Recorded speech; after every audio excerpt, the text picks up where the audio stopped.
प्राप्त करनी है वो दूसरे की बड़ाई करने का स्वभाव बना लें। बच्चों को बचपन से ये स्वभाव उनके जीवन में उतारिए कि हम सामने वाले को जो देंगे वही हमें प्राप्त होगा। हम यदि सामने वाले को आदर देंगे तो हमको संसार में आदर प्राप्त होगा। हम सामने वाले का सम्मान करेंगे तो लोग हमारा सम्मान करेंगे।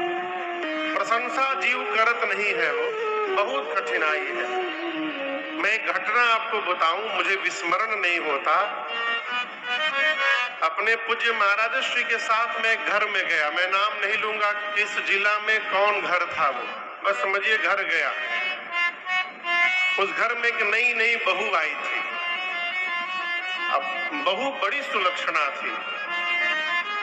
तो महाराज श्री ने सास से पूछा, और कहो मैया, अब तो बड़ा आनंद है ना, इतनी अच्छी बहू आ गई आपके घर। सास का उत्तर सुनिए, बोली महाराज अच्छी तो है, बर्तन धीरे धीरे मांजती है। महाराज जी को तो आवेश आ गया, बोले बर्तनवा लेके खोपड़ी पर नहीं पीट रही है, ये कम है,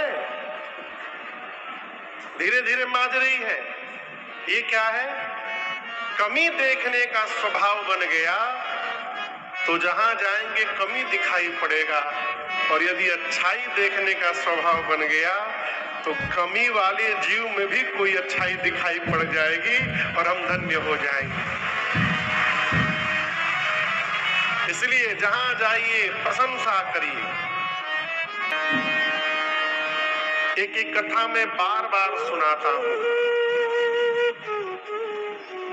क्योंकि इस कथा ने मेरे पर बड़ा प्रभाव किया। कलकत्ता में एक अखबार निकलता है जिसका नाम है सन्मार्ग, हिंदी अखबार है, समाचार पत्र। तो बहुत पहले जब मैं बहुत छोटी अवस्था में था, संभवतः 7वीं 8वीं में मैं पढ़ता होऊंगा, अखबार में एक कहानी मैंने पढ़ी और वो कहानी अब तक मेरे से विस्मृत नहीं हुई।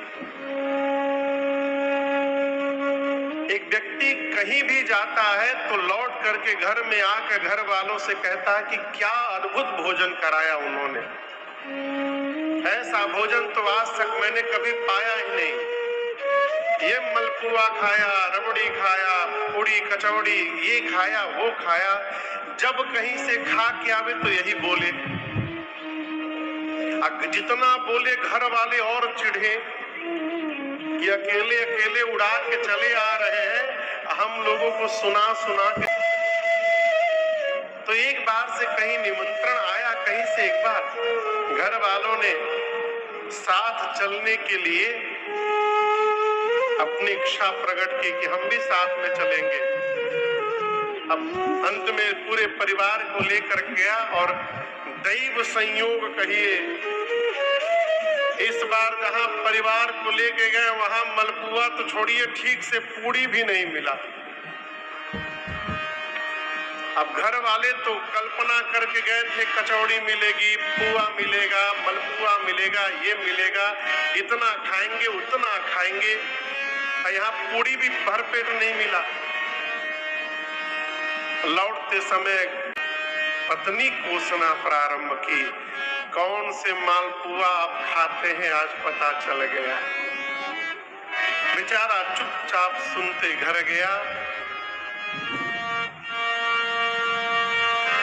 रात्रि में पत्नी ने पूछा एकांत में कि ये बताइए, हम मानते हैं कि सब जगह ऐसा नहीं, कहीं अच्छा भी भोजन मिलता होगा, लेकिन मैं जानती हूँ यदि हम नहीं गए होते तो आज भी आप आके यही कहते कि मलपुआ मिला, ये मिला, वो मिला।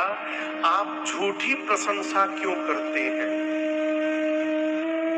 तो उस व्यक्ति के उत्तर को सुनिए। उसने कहा, भाग्यवान जिसके घर से मैं भोजन करके आता हूँ उसका नमक खाकर आता हूँ, और जिसका नमक खा लिया उसकी बुराई मैं किस मुख से करूं। इतनी बड़ी बात ये प्रसंग कहता है कहीं भी जाइए तो वहां अच्छाई देखने का स्वभाव बनाइए। श्री दशरथ जी महाराज ने इतनी प्रशंसा की महाराज जनक की,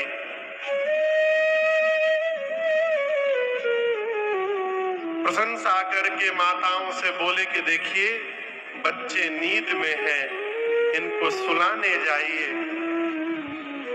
बहुएं, चारों बहुएं माताओं के पास गई। राम जी भाइयों के साथ सोने गए तो कौशल्या मैया राम जी के पीछे चली गई।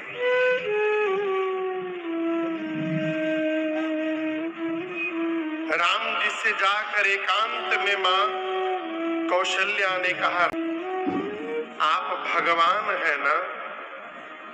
देखिए मां कौशल्या ही जानती है और मानती है कि मेरा राम भगवान है।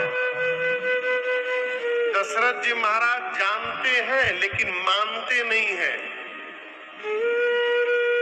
वरदान लिए थे मनु जी के रूप में कि प्रभु आप मेरे घर पुत्र बनकर आवे तो मैं आपको भगवान न मानूं, अपना बेटा मानूं। इसलिए महाराज जानते हैं कि राम भगवान है लेकिन मानते नहीं है कि भगवान है। कौशल्या मैया जानती भी और मानती भी है।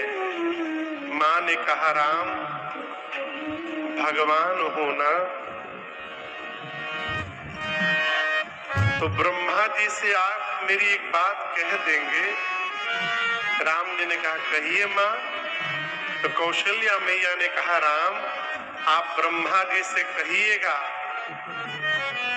जिस दिन विश्वामित्र जी आपको लेकर अयोध्या से गए उस दिन से लेकर आज तक जितने दिन बीते हैं ब्रह्मा हमारी आयु में न जोड़ेंगे।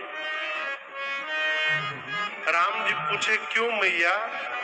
कौशल्या मैया ने कहा राम जो दिन आपको देखे बिना निकल गया उस दिन का कोई अर्थ नहीं होता, वो दिन व्यर्थ हो गया।